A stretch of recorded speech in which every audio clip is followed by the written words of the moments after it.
அன்பான நேயர்களுக்கு இனியமான காலை வணக்கம். எல்லாம் நல்லா இருக்கீங்களா? இப்போ நிறைய இடத்துல நம்ம சம்மந்தம் பண்ணுறோம்.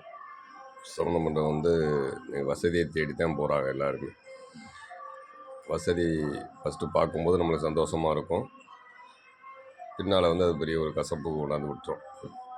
எல்லா இடத்துலையும் அப்படின்னு சொல்லவில்லை. சில இடத்துல 100%ல் 70% அப்படி தான் நடக்குது. வசதியை நம்பி போவோம், ஒத்து போகாது.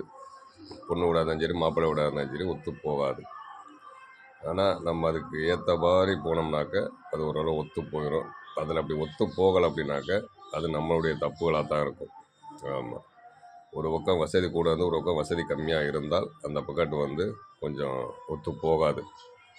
அவங்க பிடிக்கத்தான் நம்ம போய் ஆகணும். வசதி இல்லாதவங்க நம்ம சிரமப்படணும். அது மாதிரி நம்மளுக்கு ஏற்றபடி போய்த்தோம்னாக்கா அது உள்ளபடியே அந்த சம்மந்தம் நல்லாயிருக்கும், குடும்பம் நல்லாயிருக்கும், மன உளைச்சல் இருக்காது, நிம்மதியாக இருக்கும். வசதி கூட அப்படின்னு சொல்லி நம்ம போய்த்தோம்னாக்கா அவங்களுக்கு நம்ம அடிமையாகணும், காலம்புறம் கஷ்டப்பட்டுட்டே ஆகணும், மன உளைச்சல் வெளியில் சொல்ல முடியாது.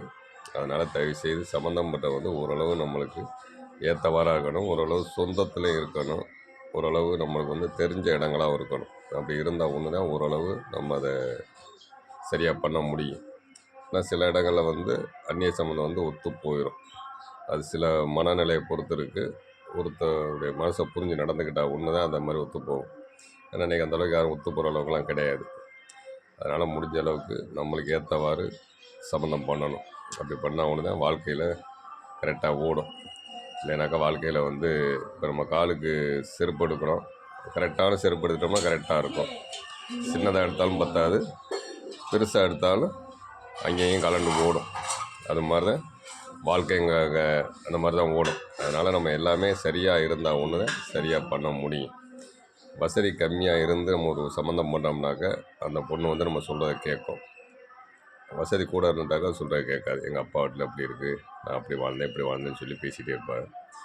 அந்த ஏழையாக உள்ள குடும்பத்தில் நம்ம சம்மந்தம் பண்ணி அது சரியாக நடக்கலாம்னாக்கா நம்ம சரியாக அதை வழி நடத்தலைங்கிற அர்த்தம் தான் அது ஆமாம், அதான் உண்மை. அது நிறையா நம்ம குடும்பங்கள்லாம் நிறைய இடத்துல பார்ப்போம். அதனால் முடிஞ்சளவு சம்மந்தம் பண்ணுறது 10 தடவை 11 தடவை யோசிச்சு நல்ல இடங்களா பார்க்குறது பெரிய விஷயம் கிடையாது. நம்மளுக்கு ஒத்து போகுமா, நம்ம சரியாக இருக்காளா அப்படிங்கிறத பார்த்து சம்மந்தம் பண்ணணும். ஏன்னா அது ஆயிரம் காலத்து பயிர்.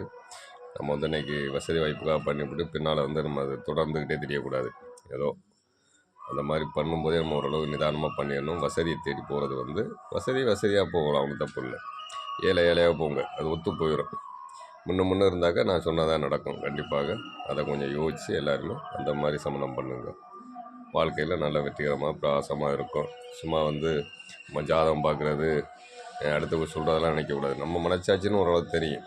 நம்ம யோசிக்கிறதுக்கான கடவுள் நிறையா கொடுத்துருக்க. யோசிங்க, ஒன்றும் பிரச்சனை இல்லை.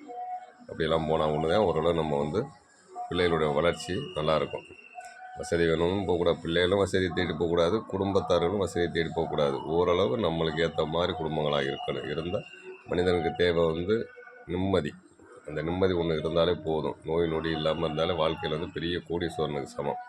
பணம் தான் நம்மளுக்கு எல்லாம் அள்ளி கொடுக்கணும் கிடையாது. மற்ற நிம்மதி இருந்தாலே போதும். நோய் நொடி இல்லாமல் இருந்தாலே அது பெரிய நிம்மதி. அதை காட்டிலும் நமக்கு வாழ்க்கையில் பிரகாசமாக உள்ளது எதுவுமே கிடையாது. வாழ்ந்து பாருங்கள், தெரியும் அதோடைய அருமை.